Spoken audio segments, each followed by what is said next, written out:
This afternoon, I am pleased to have as our chronicle of outstanding leaders in dentistry, Herbert Schilder, DDS of Boston, Massachusetts. Welcome, Herb. We're delighted that you've been able to take the time to come and discuss some of the things of your life in dentistry. As you know, this is a project sponsored by the United States of America section of the International College of Dentists and is housed in the National Museum of Dentistry in Baltimore. Let us get started, Herb, by saying to you, give me some early impressions of your life, your early days, your family, your mom and dad, and those influences as you recall as a kid. Well, the major influence on me, of course, were my folks, but the major characteristics of me were to identify very early the things that I wanted to do and things that I wanted to accomplish and things that I wanted to experience. And I guess I was a tough little rascal because I think at the age of 4, I kind of had my own mind. And while I respected the folks, it was like living two paths at the same time. The one in the family and the other in the bigger outside world that I wanted to explore. Now, your father's profession or work was? My father drove a truck. Okay. My father was in the fruit and produce business with his brother, and he was up at 3:30 every morning, winter and summer, to be down in the produce market, buying the materials, and then delivering them. Their specialty was to deliver to restaurants. He lived a tough life. He was my size and must have weighed 50 pounds more and was all muscle. And your mom was a live-at-home mom? Live-at-home mom who looked after the children and wanted the best for the kids. And how many brothers and sisters do we talk? Had one sibling, and he's a dentist, 4 years older than I. Married an English wife, so he retired about 15 years ago. She always said, if I was the smart one of the family, how come I worked so hard? But he's a great guy, and my only sibling, but we are very close. And you grew up in New York? Grew up in Brooklyn, New York, when there was a book written recently, and it said, when Brooklyn was the world. And in those days, we thought it was. And so you went to school. Your early days were in Brooklyn? Early days were in Brooklyn, and I kind of went through school fast. I learned to read when I was 3, thanks to Mom. And I didn't go to kindergarten because I didn't want to be there with the kids. In the first 3 years, I skipped a half a year each year and got out of high school when I was not quite 13 years old. I was 12 and a half years old. I was graduated from college when I was 19. And I was just zipping along, and I had no idea what I wanted to be. Now, during those years, was there any individual that had real impact on motivating you, on getting you to achieve those quick grades and those and that artistic thing of learning fast? And were there people that you recall that had impact? Well, there was a mentor at New York University at Washington Square College, and he was a music professor. I had taken a course in music appreciation just to fill out the baccalaureate requirements. And he changed my life, really, from being a bright, active student who was going to conquer the world to maybe somebody who still wanted to do that, but had a softer edge. And I remember one time, well, this fellow was so knowing that he suggested that I take a year of either Wagnerian opera or Beethoven symphonies. I said, I can't read music. He said, whatever you get in comparative anatomy, I'll give you that grade in this. So during those days then, you had graduated from high school at 19, and you went to... Graduated from college. College. Oh, I'm sorry. And that was a portion of New York University? Yes, that was the liberal arts college of New York University. Okay. And then you continued on to dental school? Not immediately. Okay. Tell us about that. I didn't plan to be a dentist. I think if it were possible, I would have spent a life as the director of extracurricular activities for a large university. I was having so much fun at school. But there I was at 19 and out of school. I took 1 year and I took some graduate programs in enzyme chemistry and in botany at Brooklyn College, which was nearby. And I thought that was like going back to high school. And during that time, New York State developed scholarships for physicians and dentists. There were 36 for upstate New York and 14 for New York City. And my brother said, why don't you take one of those exams? I said, why? He said, you might like to be a dentist. I love it. And I took the exam, and I received one of those 14 scholarships. And Dick, they paid the whole tuition, which in a private school then was $600 for the year, with $150 extra. And I thought, this is heaven. How could I not go to dental school? So that was the main reason that you went into dental school? That's the main reason I went into dental school. Your brother then really did have some impact on you by just sort of encouraging you to continue. Oh, surely, surely.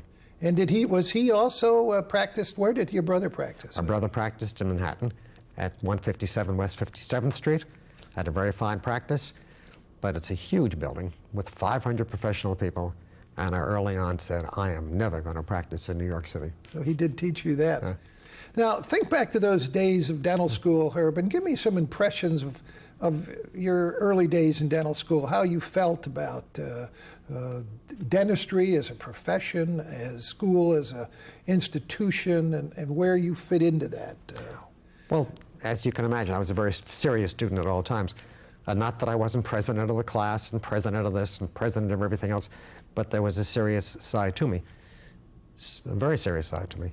And I revered education. I thought it was very important.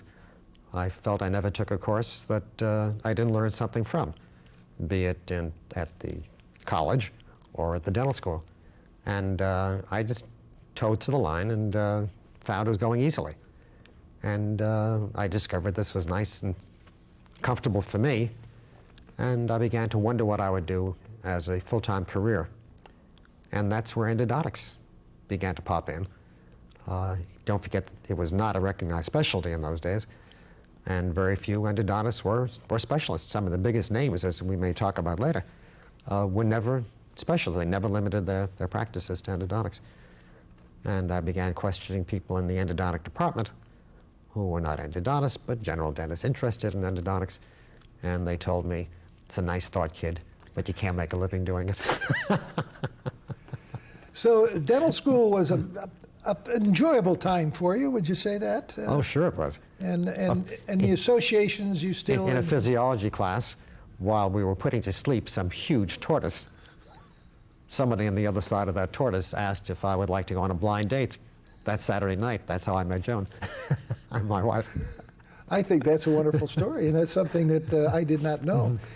Okay, so once you went through the dental school environment, you had a sequence of Pennsylvania and Tufts and Beth Israel Hospital, and run through those years of the sequence of what you did immediately following dental school. Okay. And that would be interesting. First of all, I want to go back to Martin Bernstein, because that music professor did soften the rough edges on me. He humanized me, in a sense, that he made me think differently. And to give you one little example, because it's something I carry to this day, I was asking him something about graduation gift that my folks wanted to give me, and he said it very simply. He said, don't let it be anything that if you lose it, it'll make you feel badly. In other words, don't value things so much as ideas and people. And that had a great influence on me. But if we're talking now about subsequent to that, mentors really came in big time, and two of them particularly.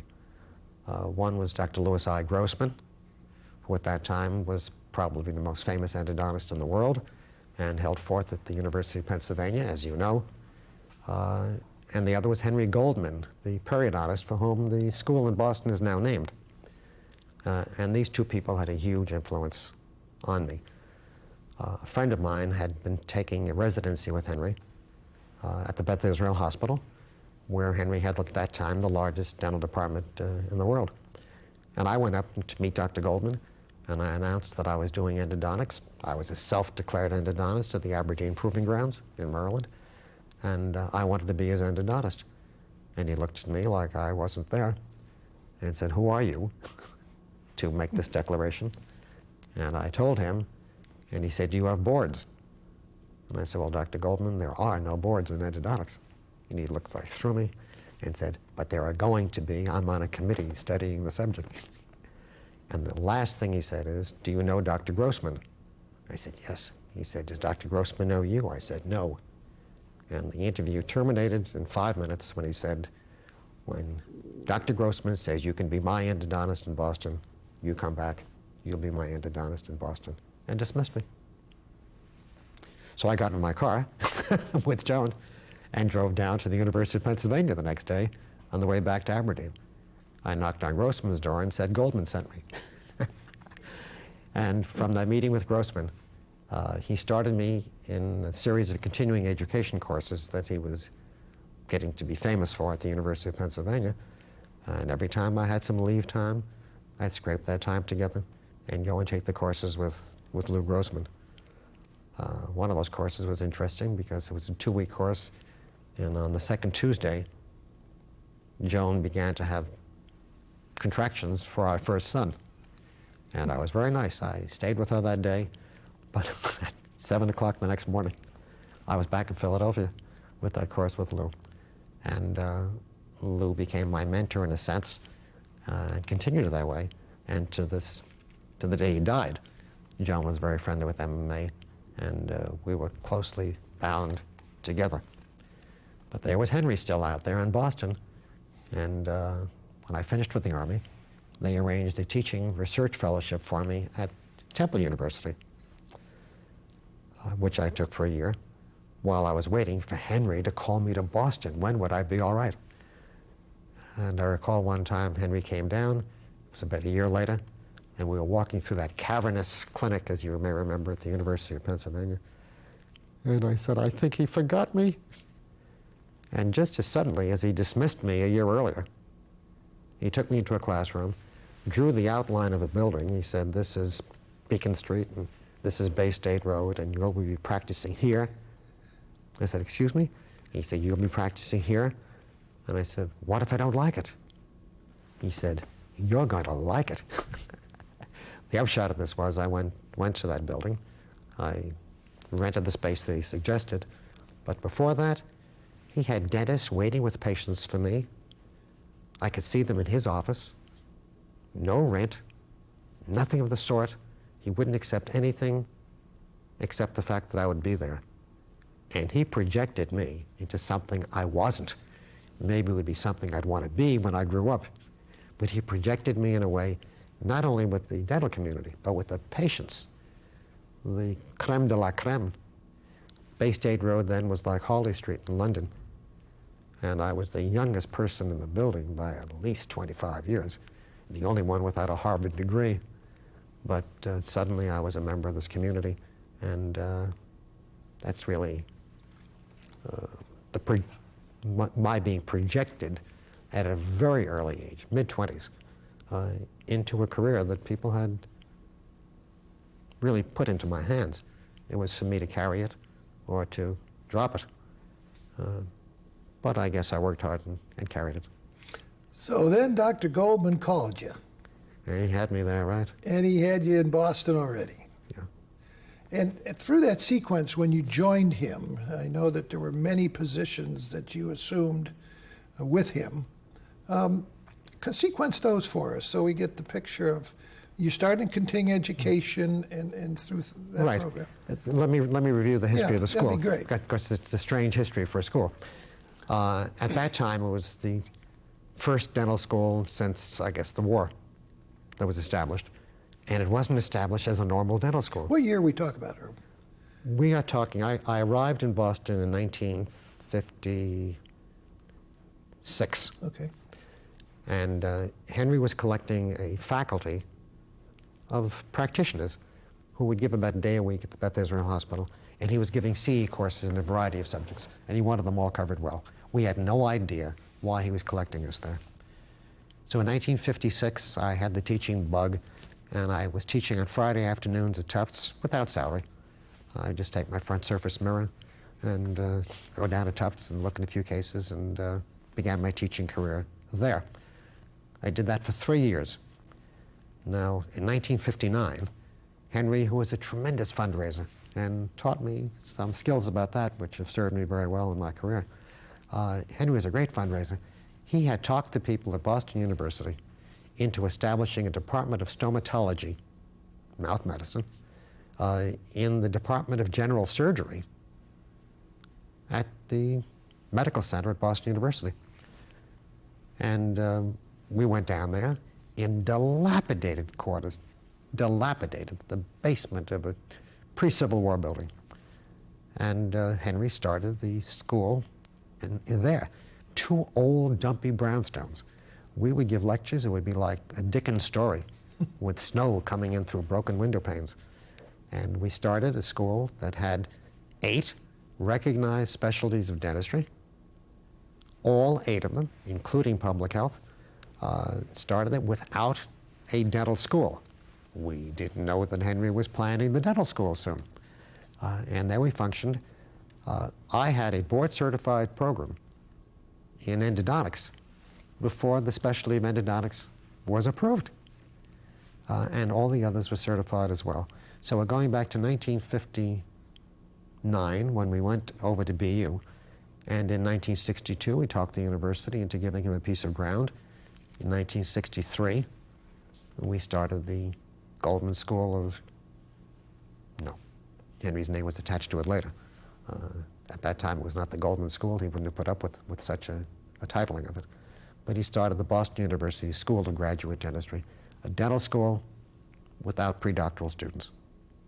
We continued with that for about 10 years, and then the current dean, Spencer Frankel, became the associate dean, and they began a pre-doctoral program as well. But for years, we still carried, Dick, we carried the name of the Boston University School, Graduate School of Dental Medicine, even after we had the pre-doctoral program. And it was kind of a tough thing for the faculty to finally give up that name of the Boston University School of Graduate Dentistry, because it meant so much to us. And by that time, it meant a lot to the world, because Henry sent us out all over the world. He sent us out, as you know, I've lectured on every continent in the world, not all those invitations through Henry, but he trained us to take this material and take it out to the corners of the world and to proselytize for good dentistry. It was an exciting time, really an exciting time. Tell me about some of those overseas visits where you take Joan and you go and the best way of teaching, show them. Show it to them. Yeah, tell me about some of those visits that well, highlighted in your mind. In 1962, and God, I was 23 years old, I guess. No, not 23, 33. I went to Torino, and a former student of ours from the perio department, who was now a professor there, arranged for me to give some lectures with demonstrations. Well, they accepted anything. I mean, they were so unsophisticated, it was extraordinary. But I did a non-surgical case, and I did a surgical case without TV. TV came later. People would just form a big circle and walk around me. They were so unsophisticated, I really couldn't believe it. But what they saw, they were so impressed with, that they started coming to BU for the continuing education courses, and soon the invitations increased. Well, over the years, I found, Dick, that this method of demonstrating what you're talking about and making it happen in front of them is the most convincing thing that you can possibly do, because they think you were a damn fool to come if it wasn't going to work. And as I indicated to you, I know previously, in some of our conversations in the past, I would take a dental assistant, wouldn't dream of doing it without my own dental assistant, and sometimes it would take the husband and their children and whatever, and the honorarium had to include transportation for them, as well as for Joan and me, and then our kids. And there were many, many places who wanted this to happen. And do the live demo right in front of them. We filled, we can talk about endodontics later with root canal systems and lateral canals. We have filled huge screens, 30-foot screens, with lateral canals on patients live in the other room while the people in the amphitheater are seeing that work. It was a lot of fun, and it was kind of makes you feel strong that you've got your ideas across if you can produce it right in front of their very eyes. Now, I recall reading through your CV that you've lectured in over 30 countries. You have over 100 publications, and you've done 32 universities.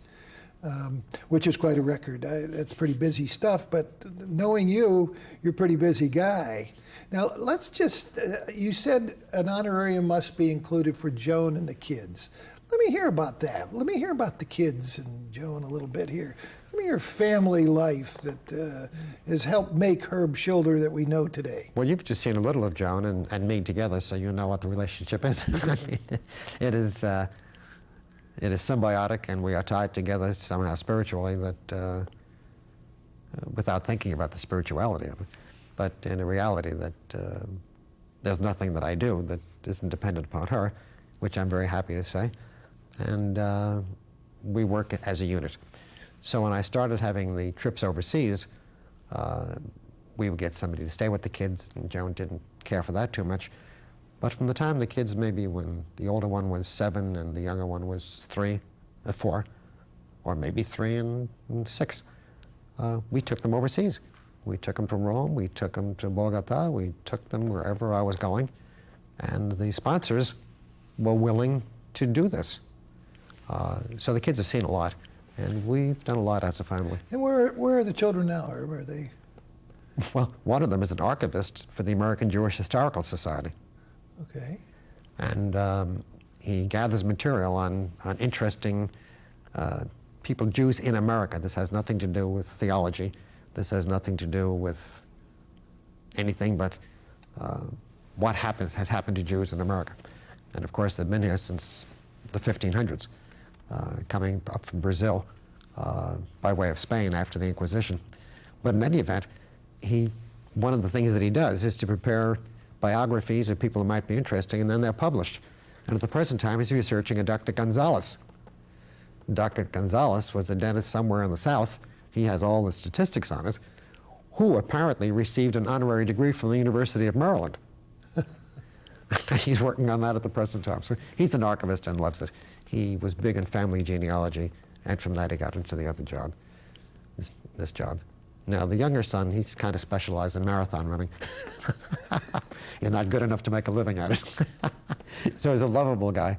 And he's actually made a living, such as it is, with running, with arranging races for corporations and putting together things and advertising campaigns for running shoes. He's an expert in this kind of field.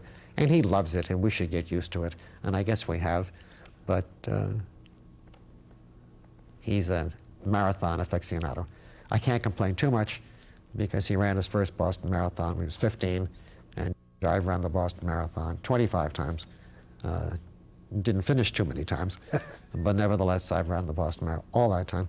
And later on, we took the graduate students out there. They'd have to run with me. And I tell you, people who sweat together, stick together, and that's helped us to knit the graduates in the program around certain things, and that running was one of them. So Rich got caught up in it. Well, from being from Boston, it's an appropriate endeavor. Let's then go back just a little bit here to your time as a professor. And knowing many of your students, knowing that you have educated a good majority, well, I don't know if that's true or not, but many of the specialists in endodontics throughout this country, you are responsible for helping train or training. Give me some ideas of that program, how that got going to be such a massive, important program that's had impact on all of us throughout the world and especially in the United States. Well, the number is actually 363 current graduates, which are 10% of every endodontist in the United States, and a very good smattering in other continents as well. It's very interesting that our first student was Cyril Gom, who, as you know, has been very active in the International College of Dentists. Cyril, I guess Cyril's responsible for igniting us. Cyril was introduced to me by a dentist who must have treated some patients that Cyril had referred from Nova Scotia to Boston. And then that dentist said Cyril might want to come down and see me and see what could happen. And Cyril became my first graduate student. Okay. Now, in those days, we didn't have much of a faculty, so Cyril's course was basically being in my office a great deal. We started Cyril in 1959. He was graduated in 1960. And I remember at graduation, I made some comment that Mrs. Goldman thought was cute. I said, this has got to be some kind of educational experience. It's the only school we know where you have a one-to-one student-faculty relationship. But Cyril was our first student. And then the next year we had two, and then the thing grew and grew and grew. So you have my understanding is you have sort of an alumni group. What's happening in that? We have a mafiosa mondiale. we have a worldwide mafiosa, but of course my Italian friends refer to mafia as simply a friend helps a friend. So that's what we do. And it's a Cosa Nostra, which only means our thing, because our thing is endodontics. But we've got them all over. We have a directory of our students with their families, their wives' names, and the children's names, and the office phone numbers, and the home phone numbers, and the fax machines, which we're using all the time to keep in touch. We have our own publication that comes out, scientific publication, that comes out 3 times a year. We have competing annual meetings. Our real annual meeting takes place in the fall, but last week we had a winter meeting out in Vail, and then we have other meetings as well. This is a very, very tightly bound group of people who are bound in what they perceive, at least, to be quality endodontics, which they believe in. They believe it's true. And they go out and they have study clubs, which are not our graduate students. And they multiply and multiply, and they go out and they just want to teach this. They're excited. Some years ago, I wrote a sentence in a textbook by Richard Burns and Steve Cohen. And I said, guys, I gave you guys the best sentence. I wish I kept that for something for myself. And I ended the chapter on the future of endodontics, and it began with a conjunction for effect. And endodontics will be fun. The practicing of endodontics will be fun. And for me, it's been one great big game. It's been fun. If you like what you're doing, if your work can be your hobby, and you can make a living and help people and do good with it, you can't ask for more. Let me ask you, too, with all the publications you've done, is there a particular interest in research that you've had through the years, other than helping others and looking at systems? I know some of those issues, some of those publications, of course, are assisting your residents or those you train. But about your own personal interest in research, is there one area you'd like to mention? Well, that's changed over the years. The second year that I was an endodontist, I guess George Stewart, who was a very fine endodontist in Philadelphia, invited me to speak at a program of the American Association of Endodontics, which I did. And I spoke about a subject which was rather novel to them, but something I was being consumed with at the time I went into practice. When I went into practice, I was practicing with silver cones. And that's what I learned in Philadelphia, and that's what I believed in, and that seemed fun. And after a while, I discovered that the things that they told me were not what I was finding to be the clinical reality. So research, what is the reality? Is it the experiment, or is it the clinical outcomes? And I began to question much of what was said at the time. Now, don't forget, when we started this, when Cyril came to me, our friends in Philadelphia have been at this for a long time, and they are friends, but they believe that 20% of endodontic cases failed because they simply had to fail. Now, you've done some apicoectomies in your day, and when you went to dental school, when I went to dental school, you took out what we thought were cysts, and you cleaned out the epithelium, and you were afraid to go to the apex, and you were afraid of excess material, and it wasn't supposed to work. And I discovered that all these things were working, and that what I have coined the lesion of endodontic origin, instead of periapical granulomas or periapical cysts, because they're not all at the apex. They can be mid-root, they can be at the cervical part, are the results of toxins leaking out of root canal systems. So now we're talking about root canal systems instead of a root canal. And don't think every endodontist in the world was happy to be reminded these are root canal systems. Now, they knew that, but they would avoid it. Dick, you're not an endodontist, but do you realize that about 85% of upper first molars have 2 canals in the mesiobuccal root? No. They didn't tell me about that, but of course we have it. And our graduate students now are working with surgical microscopes. Every one of our graduate students has a surgical microscope that they can pull down as they work. And this is going to be common in dentistry. We didn't start this. This is going to be common. So early on, way back then, I was telling them about root canal systems and showing them lesions that they thought were miracles, that I thought was routine, that were working. So the early part of the research was doing statistical evaluations to demonstrate to them the healing capacities. And some of our closest friends and endodontists who you respect enormously, and I do as well, they couldn't believe this, and they would argue.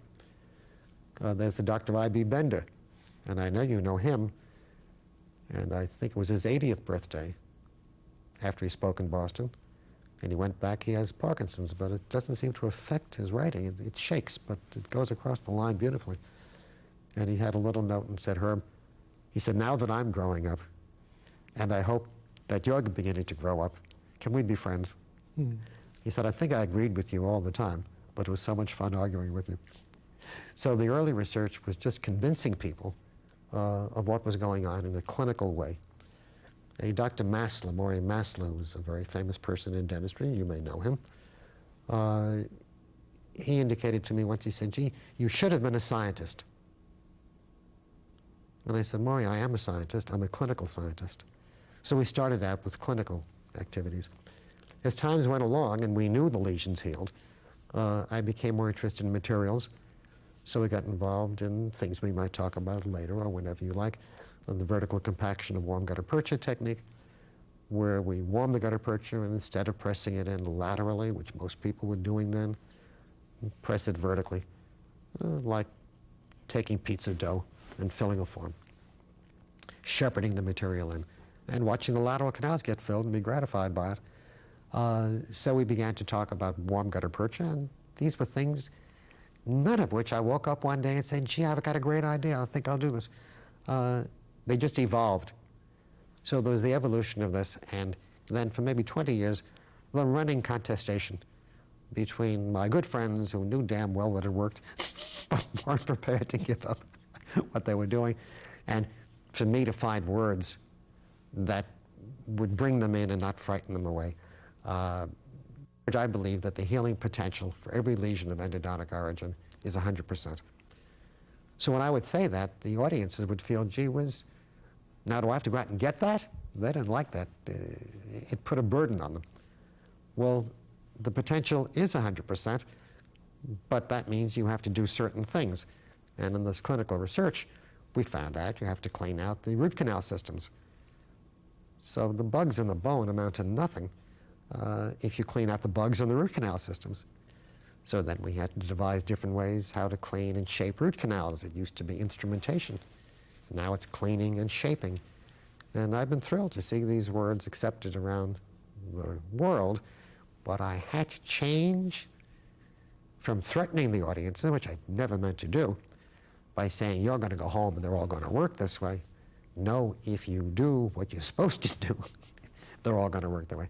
The capacity to heal is 100%. But the mechanics and the complications of these root canal systems don't necessarily allow you to get that.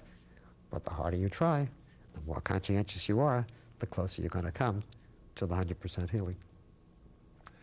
Let's take a break, Herb, for a few minutes. We've gone a long time, and let's just take a little rest. Fine.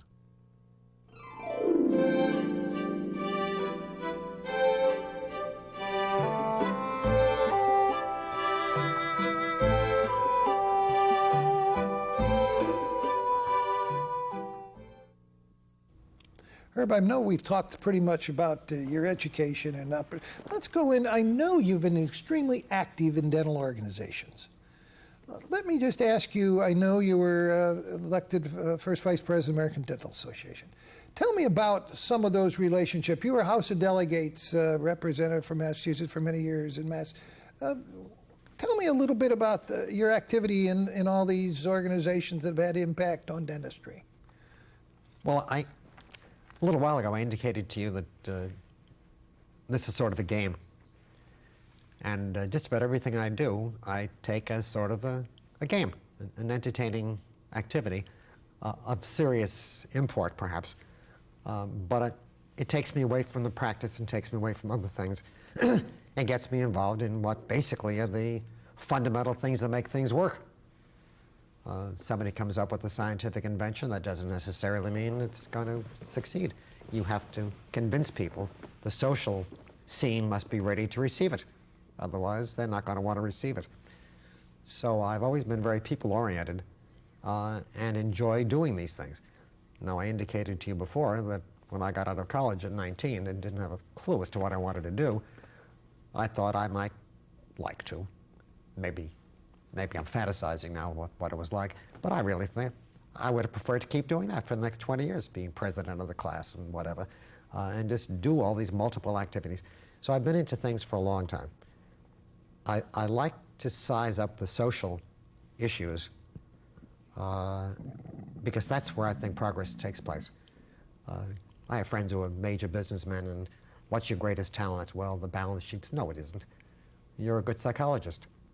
You can't do business unless you know the people you're doing business with, from the banker to the person who's buying the tie in a store.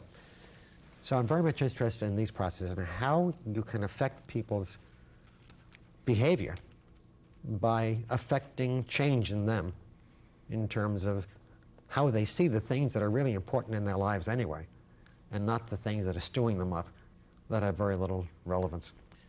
So from a very early time, I got involved in these things. Now, Dick, remember when I went to college, I was too young to be in the Second World War. I was a junior air raid warden. But when I got to school, people had come back from the GI Bill of Rights capacity to go to school. They had this thing. So the average person in my class was 5 years older than I was in college, and I was president of the class. So you may say, well, how did that all affect you? And it didn't affect me at all. I was just doing my thing, and they were doing theirs, and we felt very comfortable with each other. So I was always into this kind of activity, going back to the 6th grade. It just was part of my becoming interested in this kind of thing. Now, with that, it was perfectly natural that when I started in dentistry, I would attend district dental meetings and see what was going on. And quickly I found out that you could participate in things. And suddenly I found I was being elected to various positions. Then I had to develop a technique of getting out from behind the podium and getting in front of it and say, I'm the same guy you knew yesterday before I had this job. And if I could be doing this, you can be doing this, and we can be doing it together to keep the contact. And that kind of worked. I found issues. I don't think I invented the issues. I think there were many issues in dentistry at that time that needed people to articulate them and to speak for them. And I found out I was the person who was doing this. And people were liking to elect me to places, and there again it was to keep contact with them, because if they say, you go out there and take care of it, we'll watch you, that's no good. We have to do this all together. So I would apply that with almost everything that occurred in life, from social organizations, religious institutions, you name it. I was out there somehow doing this. Massachusetts Dental Association, for example, for many years, Dental Society, Massachusetts Dental Society, used to elect a delegate for 1 year. It was like taking a trip to some far-off place. And when they first nominated me, I said, guys, I don't want to go because I'm on the program speaking anyway. Most of these times I'd be speaking on the scientific program and running out of the house and getting slides and going back. I was doing all of this stuff. And I said, there's no effect that you can have in 1 year there. You've got to be there a year or two and see what's going on in the House of Delegates and make some friends and find what the process is, and don't be a smartass who's going to get up and think you're going to overpower 418 people who are pretty smart too. And they said, that's a good idea. So I was the first delegate, I guess, who had continuity and could get to know the people and know the system, and that seemed to work very, very well. And the same process would happen in the American Association of Endodontists or others, where they would be happy to have me doing these things. And I took TV training for the American Association of Endodontists at one time. And it was interesting TV training. And there was the unfriendly interview and the friendly interview and the whatever kind of interview. And at one point, they asked some question, I forget exactly what it was, and the 12 of us answered the question. And at the end of it, I guess she thought I had done the best job. I said, now why did you say that? And she said, you're the most credible. So I don't know what it is, but the sense of credibility. And during most of my political activities, it's been on credibility and on trying to do the right thing, if you will. If we want to be very introspective, I think I've been Mr. Clean in all these things. Reliable, Mr. Clean, no deals, everything on the surface, nothing hidden, and it's fun. If people want you to do this and you're doing it, it's fun. So we applied that just accidentally to whatever there was, and pretty soon I became active in these various things and worked with the issues. The ADA is very interesting, and with no disrespect, because everybody in the House knew what my issues were in the last days. In the last days, my issues were changing the continuity of the president of the ADA, which presently now is president-elect, and then president, and out. And instead of putting people on a pinnacle, they take them to a precipice and put the foot in their back at the end of that last session, and you are gone. No immediate past presidents, new people in, king for a day, for a year. And while we've had people of substance in those roles, real substance, there's no chance to come to grips with the issues because there's no continuity. And I won most of the things in the House that I wanted, but I couldn't win on this one. And the issue is, let's have continuity so people could grab the issues and say, this is not my year. What are you going to do in your year? No, this is a year in the continuity of the association. And what can we do this year to further the long-range plans of the association? I couldn't sell it. I remember traveling to Australia, South Africa, with a very dear friend of mine and a very fine president of the ADA in his day. And he said, Herb, you'd be terrific. You have one problem. I said, what is that? He said, you're too serious about the issues. Well, we're delighted that you were taking on those issues, and it's too bad that more people don't have the credibility that you've had through the years, because that's very important in our profession, which is the best in the world at this point.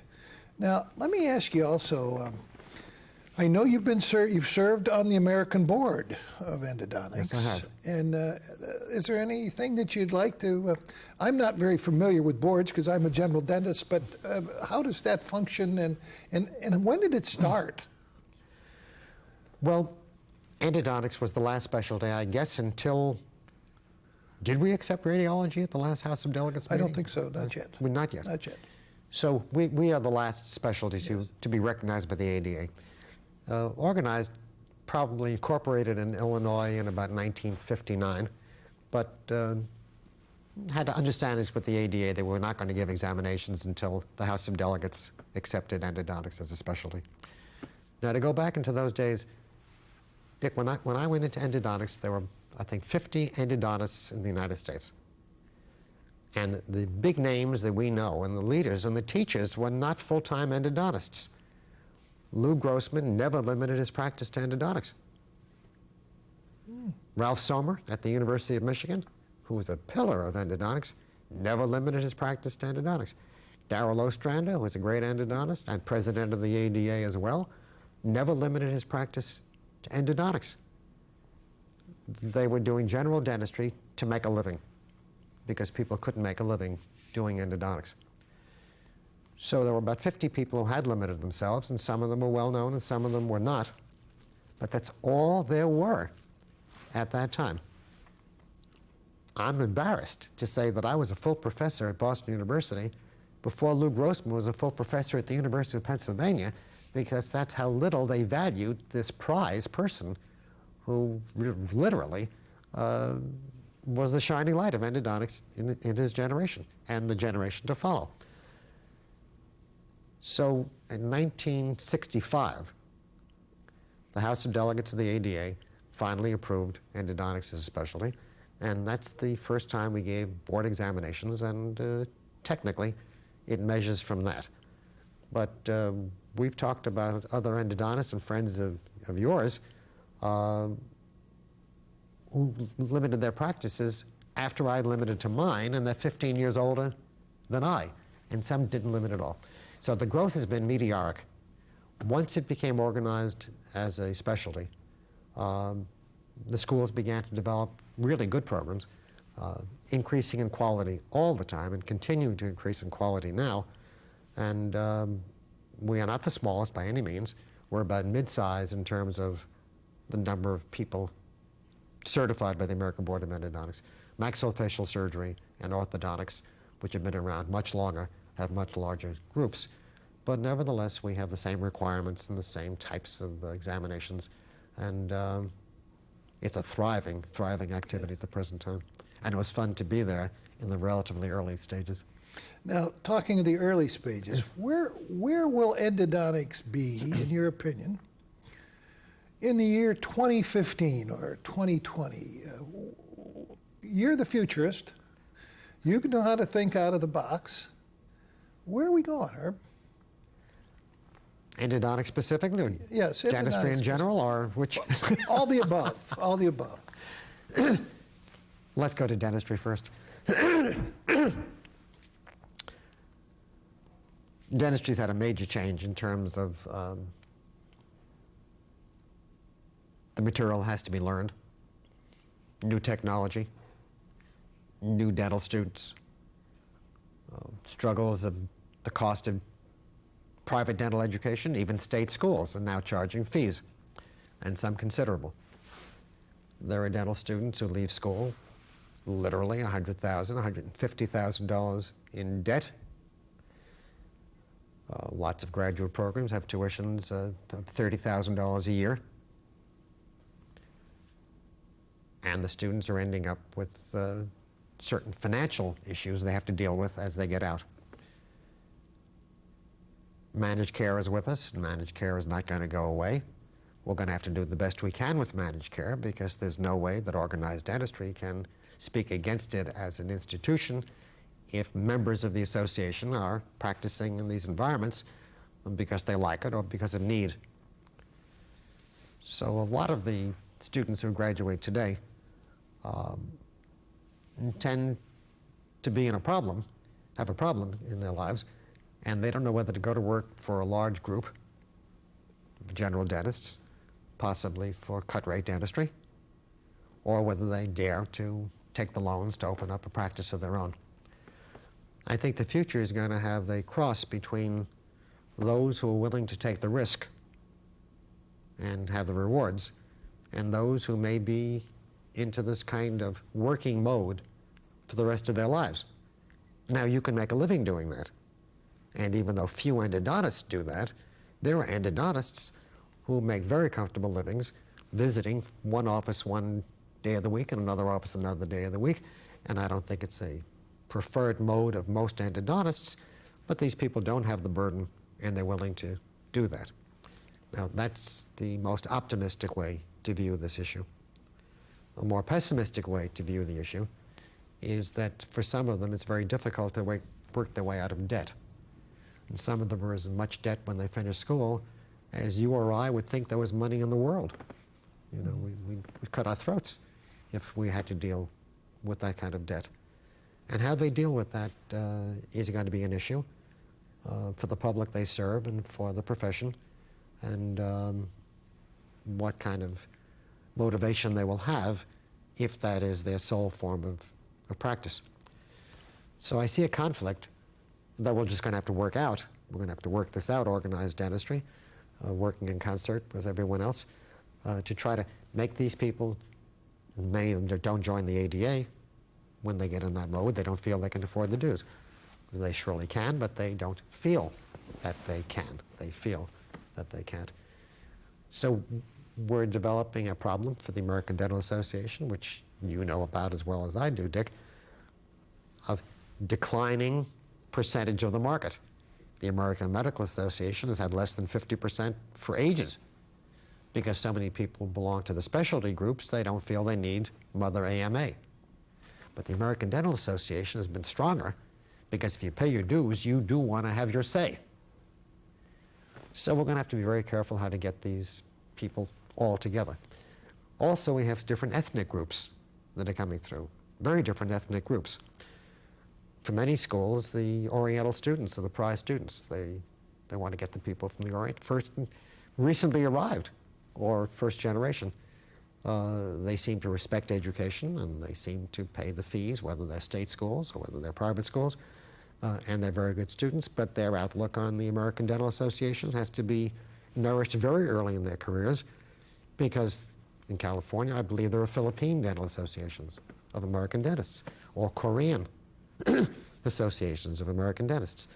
And that's a very difficult problem for the ADA. They're working on it. I'm very concerned about it. And into the future, we're going to have to do something to bring them all together.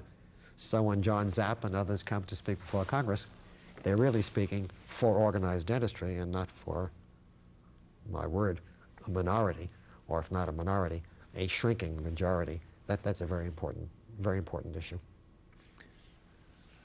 Silver cone, gutta percha, what's next? Anything on the horizon? Well, I don't want to leave gutta percha too soon. No, well, okay, I understand. But I learned with silver cone also, and then, sure. Of course, and then we. May I ask you a question? Well, I don't know. What school did you go to? Case Western Reserve. Okay. Yeah. That was not a bastion of endodontic. It was excellence. no. I don't know that we had any specialists there. And they do now. But you had a periodontist, endodontist, very nice fellow. Yes. Who tried to do something with each of them, and was a very, very good teacher and a nice gentleman. Yes. But there's no way you can learn under those circumstances the details of endodontics as they exist today.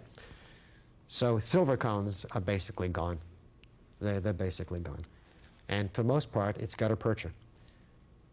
And for most part, it's warm gutta percha. I apparently am the father of the vertical compaction of warm gutta percha technique. But if you warm gutta percha, however you want to put it into a tooth, whether it's with a gun or make soup out of it, or put it on a stick, which some people are doing now, and putting it into a canal, most people are warming gutta percha in some form and pressing it into the root canal system as they've come to understand the complexities of the root canal system. Would that it was not so complex. Endodontics is the kind of thing now where the less you know, the easier it is to do. And the more you know, the more complicated it is to do, because you find more to do. You find more to do. One of our graduate students, who has been in practice for 18 years, came and showed me a case the other day and said, gee, if it weren't for you, I'd never be able to do that. No, Tom, you will be able to do that without me. 4 roots, 5 canals, 2 with right-angled bends, and all filled to the radiographic terminus of the canals. The quality of work improves as you understand the complexity of what you have to do. And if you don't understand that complexity. So gutta percha seems to be, at the present time, the material which is still best suited. Don't forget, it's been around for over 100 years. It's not experimental material. So instead of doing lateral condensation, which was popular for many, many years, much of what I had to do was to teach people, if you can push it to the side and hope that the gutta percha cones stick together, it's easier to warm it and push it into a properly prepared root canal system. I think there's going to be a lot more changes in instrumentation. There's so many changes now. and there might be changes in other things, but I don't think, except for novelty, there's going to be much change in gutta percha over the period of time that you're referring to. Okay. Looking back at a very full career that you've had, and it started very early when you graduated from college before you were 20. What would you change if you went back? Well, that's a great question. Now, what would you do differently? I don't even know if you've thought about that. You're moving so fast in all directions. Is there anything that would come to mind? What do you want to be remembered for, Herb, if somebody asked you that? I thought about that on the plane, as a matter of fact. Good, you know, yeah. I was thinking about that. What have I become? I've mentioned to you that I would go to the American Association of Dental Schools meetings, and I was active in their House of Delegates, Yes. and I was chairman of the endodontic section of the AADS and the continuing education section of the AADS. And there they would say, gee, this clinician is coming into our place, and the House of Delegates, the ADA, would say, this teacher is coming into our place. I didn't view myself, even with all that early teaching, as a teacher. I viewed myself as a clinician who taught. That was my view. As I got older and developed this huge cadre of people who were so self-conscious of what they're doing and bound together in this Boston University Endodontic Alumni Association, I guess I'm seeing myself more now as a teacher who was also a clinician. And the only thing that I might say off the top of my head to that question is I guess I would have grown up earlier, which means that I would have had fewer confrontations, which seemed to be the only way to do it then. And of course, it didn't seem to decrease my popularity, and maybe I was an enfant terrible.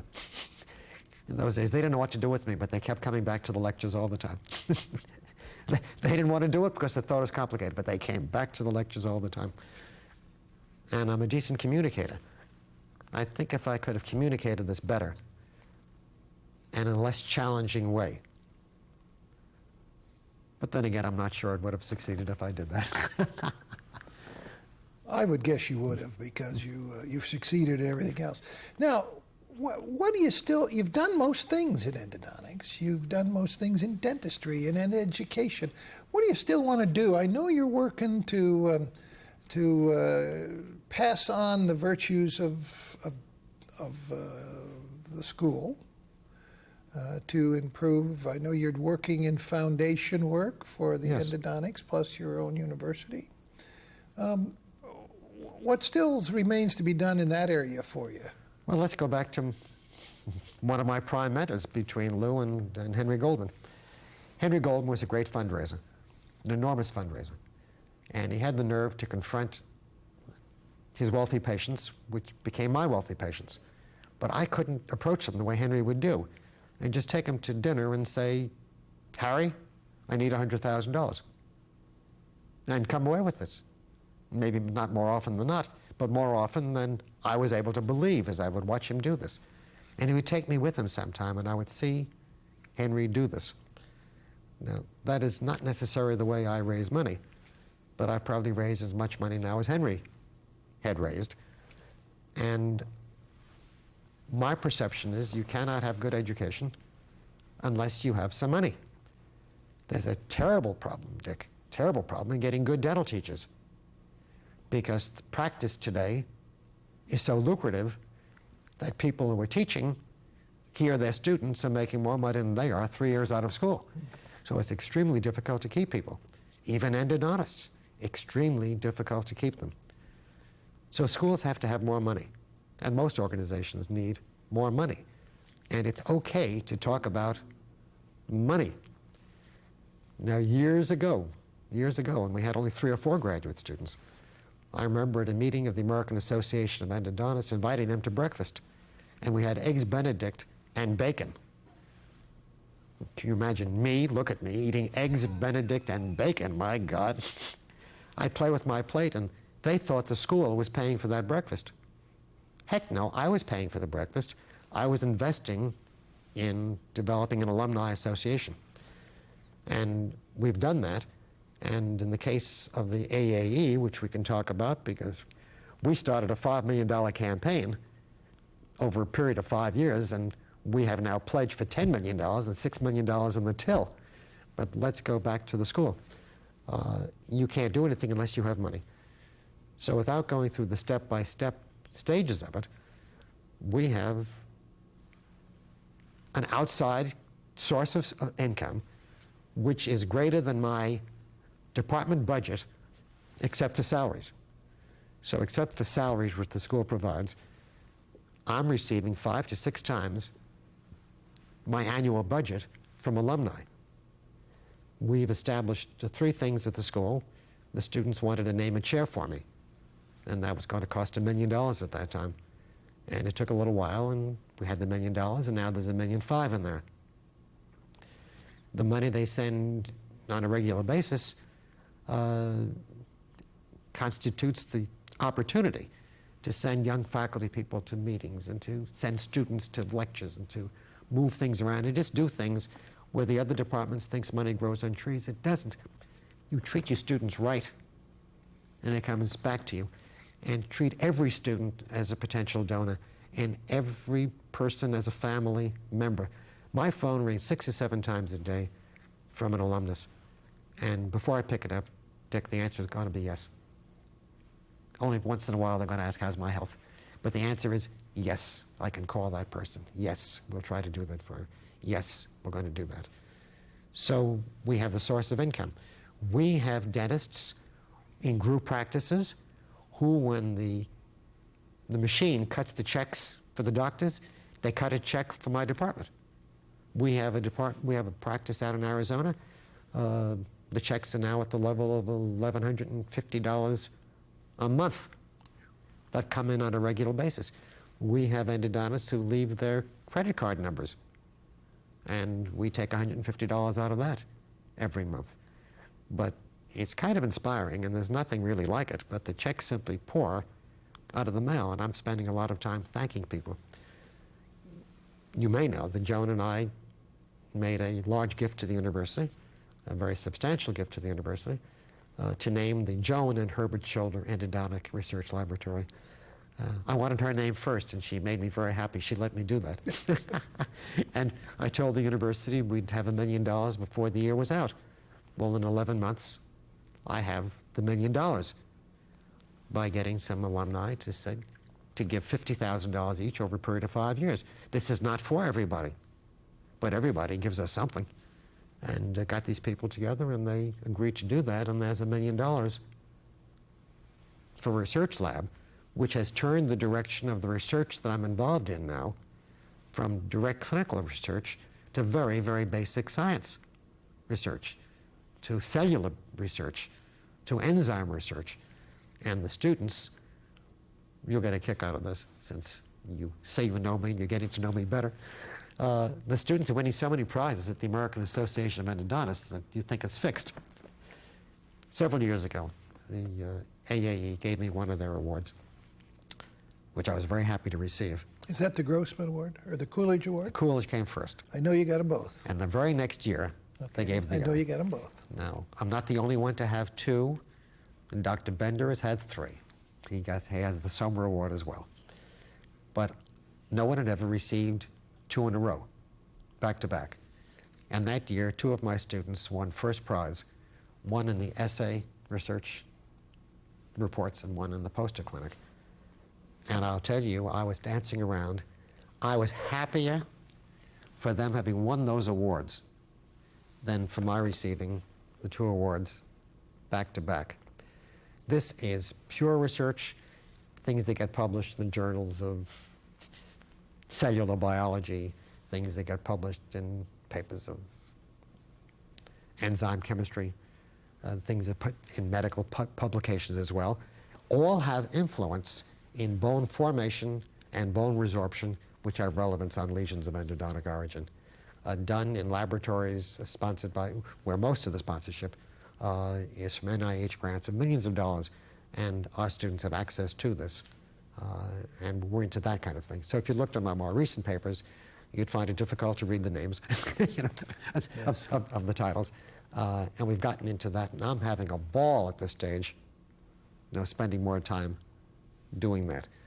But I can't stress enough the importance of students being taught to express their gratitude by giving back in a very tangible way. And our students have been marvelous, marvelous with us. There's nothing like it in the dental school, and there's nothing like it in the medical center. But it's not an accident. You make them feel good on being together. We have only 2 children. And neither of these guys seem as if they're going to be presenting us with grandchildren. And I've said many, many times at our meetings, at banquets, because I mean this sincerely, Joan and I have more than 2 children. We have presently 363 children, some of whom are older than we are. But nevertheless, it's all family. And to go out of their way to be good to us and to look after it and to make sure this endodontic thing works. There's an Italian expression, si mangia bene, si viva bene, si dorma bene in Italia. You eat better, you live better, you sleep better in Italy. Well, you might say, well, that's nonsense. No, if you believe it, it's magic. If you believe that the wine grows better on your side of the hill than on the other side of the hill, then it's real. And we've got this thing about endodontics that we think is live and vibrant and reaches out to the whole world community, and everybody's welcome to come to BU and join in this, to be inspired in it somehow. And at the same time, we know it's a shtick. Mm. But we believe it. And if you believe it, it's a reality and it works. And it's a marvelous thing to see how it's grown over a period of years. Well, I believe you. I have some kids living in Italy, and they don't do badly. No. And they believe it. Yeah. Well, it's been a wonderful afternoon that we've had this opportunity to talk to you. On behalf of the International College, I thank you for expressing what you've expressed this afternoon. I think we know Herb Schilder a little better because of this afternoon. I think I would say clinician. You married up, Herb. I'm learning that. Teacher is so important. Administrator, dental activist, researcher, you've done it all. And thank you so much for being with us this afternoon. I know the snowstorm created all sorts of terrible problems for you, but you got here. And I think that's the way your whole career's been. Whatever the problem is, you beat it. And thank you so much for being with us. Dick, thank you so much for giving me the opportunity to speak with you and to receive this honor, which I recognize very, very much.